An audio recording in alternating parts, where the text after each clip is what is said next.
Le Grand Bazar avec Camille Tazi. Les résultats d'une récente étude conduite par le cabinet français de consulting en finance islamique IFAS sont formels. 94% des Marocains se diraient favorables à l'introduction de la finance islamique dans le royaume et intéressés par l'idée d'épargner leur avoir dans ce type de système.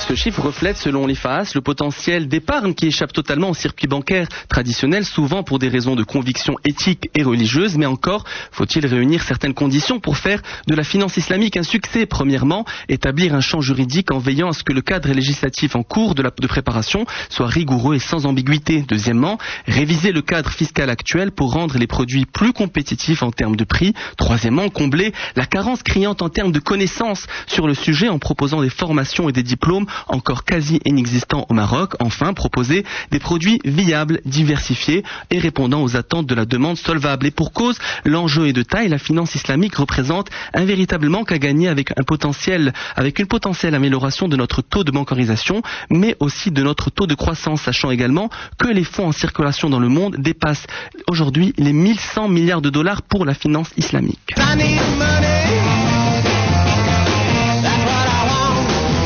Seulement voilà, si le Maroc souhaite devenir un hub, et il en a parfaitement les atouts, une plateforme régionale dans le domaine, il devra rattraper son retard et dépasser le stade embryonnaire actuel, car l'encours des produits islamiques reste faible, avec en 2010 0,1% seulement de notre actif bancaire total, faible comparé aux taux turcs et égyptiens qui avoisinent eux les 5%. Une chose est sûre, loin de la spéculation et au contraire proche de l'économie réelle et de la promotion de l'esprit entrepreneurial, ce qu'attendent ces 94% de Marocains, c'est l'émergence d'un type de finance où l'élément central serait l'homme avant l'argent.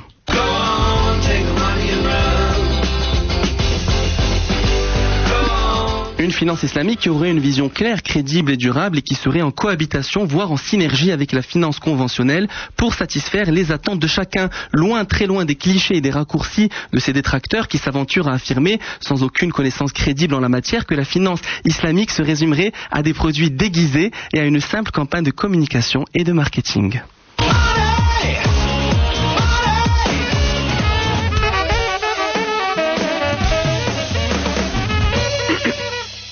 L'homme avant l'argent, je suis pas si sûre, ça reste de la banque. Oui, évidemment, il faut pas se tromper. C'est pour cette raison que pas mal de lectures sur la finance islamique vous ramènent quelque part sur vos deux pieds, dans le sens où la banque n'empêche gagner sur ses opérations. Mélanie Frédéric-Sigli. Bon, alors, la raison de cette traduction simultanée, c'est juste pour montrer qu'en fait, oui, je fais partie des détracteurs de la finance islamique, qui de manière, alors c'était quoi la fin de votre billet, de manière totalement infondée et informée, pense qu'il s'agit de marketing.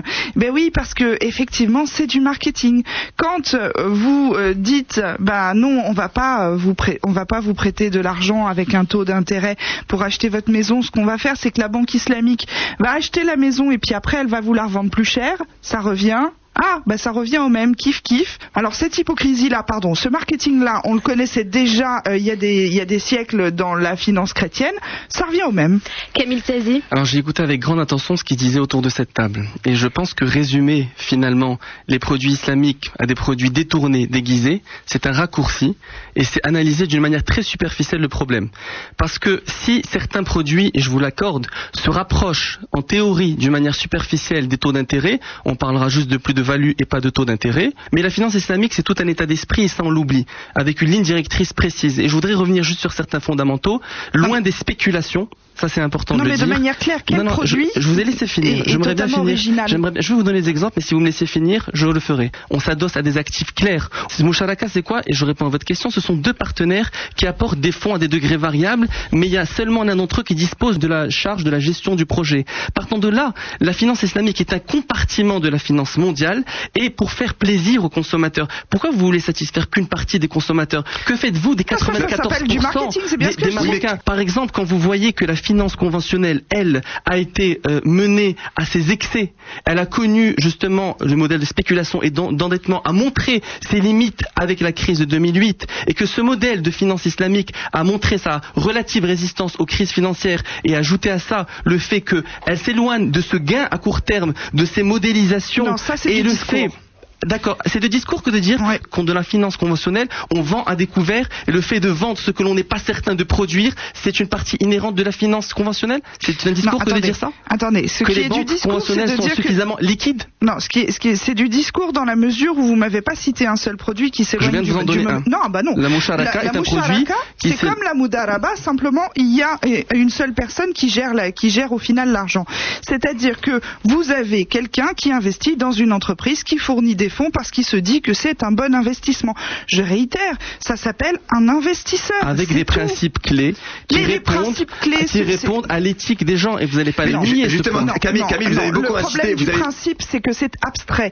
Et dans la réalité de l'économie, on est dans le concret. Oui, revenons à la base. Et justement, vous avez beaucoup insisté sur l'état d'esprit, sur la philosophie, c'est vrai. Tout ça, c'est du discours. C'est vrai, on est d'accord là-dessus, c'est du discours, et c'est vrai que quelque part, dans un bon élan musulman et respectueux des principes de l'islam, on est d'accord. Mais concrètement, moi, j'arrive pas à comprendre. Vous avez aussi un autre principe qui s'appelle ijara, c'est le crédit bail. C'est pareil. Beaucoup de fonds arabes ont fui les États-Unis, et la meilleure manière de les ramener, ça a été de justement d'islamiser ces banques et de prononcer un discours d'islamisation des banques. Non, parce que il y a certains produits, certes, qui se rapprochent de ceux de la finance lesquels conventionnelle. Lesquels ne se rapprochent pas, en fait. Mais même vos discours se rapprochent maintenant. Mais non, mais ils s'en rapprochent.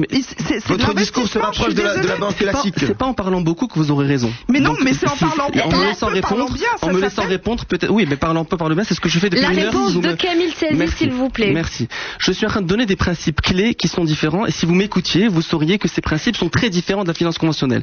1. La spéculation. Est-ce que la spéculation est interdite dans la finance conventionnelle? Non.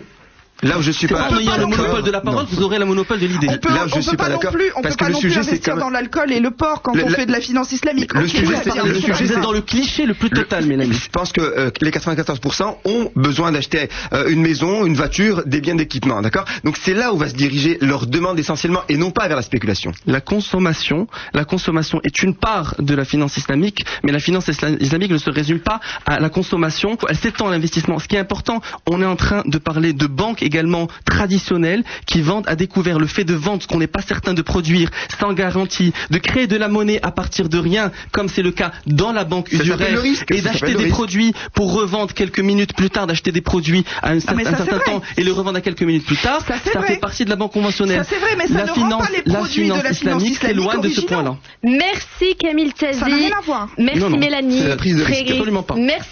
Tout juste 8h39 sur Lux Radio.